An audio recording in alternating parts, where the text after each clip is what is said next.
ನಮಸ್ತೆ ಮಕ್ಕಳೇ, ನನ್ನ ಚಾನಲ್ಗೆ ಸ್ವಾಗತ. ಇವತ್ತಿನ ವಿಡಿಯೋದಲ್ಲಿ ಗಮಕ ಸಮಾಸ ಎಂದರೇನು ಇದರ ಅರ್ಥ ತಿಳಿಯೋಣ ಬನ್ನಿ. ಗಮಕ ಸಮಾಸ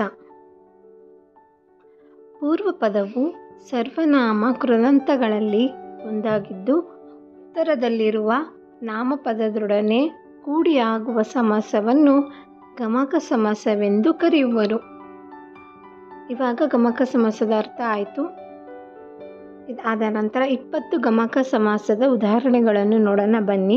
ಮೊದಲನೇದಾಗಿ ಒಟ್ಟು 20 ಇದೆ. ಇದರ ಉದಾಹರಣೆಗಳು ಅಂದರೆ ಎಕ್ಸಾಂಪಲ್ಸ್ ನೋಡೋಣ, ಆಯಿತಾ? ಹಾಗಿದ್ರೆ ಫಸ್ಟ್ ಒನ್, ಅದು ಪ್ಲಸ್ ಕಲ್ಲು, ಆ ಕಲ್ಲು. 2, ಅವನು ಪ್ಲಸ್ ಹುಡುಗ, ಆ ಹುಡುಗ.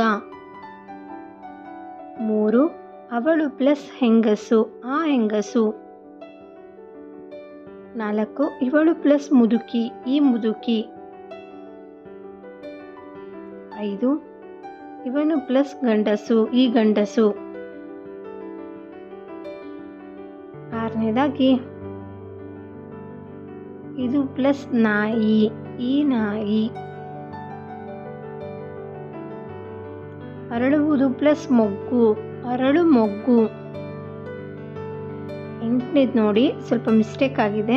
ಅರಿದುದು ಪ್ಲಸ್ ಅಡಿಗೆ, ಅರಿದಡಿಗೆ ಅಂತ ಬರೀರಿ ಮಕ್ಕಳೇ. ಆದ ನಂತರ 9, ಅವನು ಪ್ಲಸ್ ಮನುಷ್ಯ, ಆ ಮನುಷ್ಯ. ಕಂಡದ್ದು ಪ್ಲಸ್ ವಿಚಾರ, ಕಂಡ ವಿಚಾರ. 11, ತಿಂದುದು ಪ್ಲಸ್ ಕೊಳ್ಳು, ತಿಂದುಕೊಳ್ಳು. 12, ಉಡುವುದು ಪ್ಲಸ್ ದಾರ, ಉಡುದಾರ. 13, ಬೀಸುವುದು ಪ್ಲಸ್ ಚಾಮರ, ಬೀಸುವ ಚಾಮರ. 14, ಮಾಡಿದುದು ಪ್ಲಸ್ ಕಾರ್ಯ, ಮಾಡಿದ ಕಾರ್ಯ.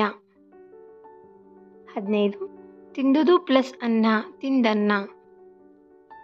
16ನೇದು, ಸೊಕ್ಕಿದುದು ಪ್ಲಸ್ ಆನೆ, ಸೊಕ್ಕಾನೆ. 17, ಸಿಡಿಯುವುದು ಪ್ಲಸ್ ಮದ್ದು, ಸಿಡಿಮದ್ದು. 18, ಬೆಂದುದು ಪ್ಲಸ್ ಅಡಿಗೆ, ಬೆಂದಡಿಗೆ. 19ನೇದು, ಕಡೆಯುವುದು ಪ್ಲಸ್ ಕೋಲು, ಕಡೆಗೋಲು.